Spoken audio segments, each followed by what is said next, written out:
दूसरी तरफ काशी विश्वनाथ में शिवलिंग की परिक्रमा करने पर भी अब स्वामी अविमुक्तेश्वरानंद जो अड़ गए थे, अब उन्हें पुलिस ने मठ में ही नजरबंद कर दिया। स्वामी अविमुक्तेश्वरानंद ने दावा किया है कि जब सर्वे में भगवान के सबूत मिल गए तो उन्हें पूजा का अधिकार है। और इतना ही नहीं, बल्कि अविमुक्तेश्वरानंद ने तो मुस्लिम पक्ष से भी ज्ञानवापी परिसर को आपसी समझौते से हिंदू पक्ष को सौंपने की मांग की है। और वहाँ पर परिक्रमा परंपरा से करते रहे हैं। तो हमने सोचा कि जब हमने, आप देखिए 1.5 साल पहले जब भगवान वहाँ पर पहली जांच हुई थी और उस समय शिवलिंग का प्रकट होना बताया गया था, तब हमने शंकराचार्य जी महाराज के आदेश से हम आए थे।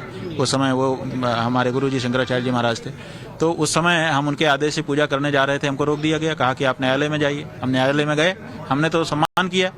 अब 1.5 साल का समय बीत गया और पूजा भोग जैसे विषय पर 1.5 साल से तारीख पे तारीख दी जा रही है, निर्णय नहीं किया जा रहा।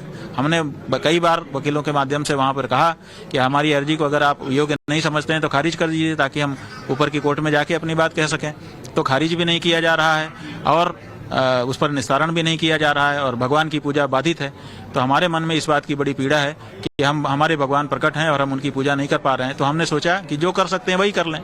तो परिसर के अंदर जाने पर रोक है, परिसर में न जाते हैं, परिसर के बाहर ही चारों तरफ घूम करके परिक्रमा करके और दूर से भर नजर निहार करके प्रणाम कर लेंगे, तो उस पर भी रोक लगा दी जा रही है। मुसलमान जो हैं उनसे हम कहना चाहेंगे कि ऐसी नमाज से क्या फायदा है आपको, जो इस खुदा के दरबार में कबूल ही नहीं होती है। आप राजनीतिक रूप से भले आप छीना खड़ा करके ठोक करके कह सकते हो कि देखो मैंने तुम्हारी छाती पे मूंग पीस रहे हैं हम, लेकिन ईश्वर के दरबार में वहाँ तो इसका कोई मूल्य नहीं है।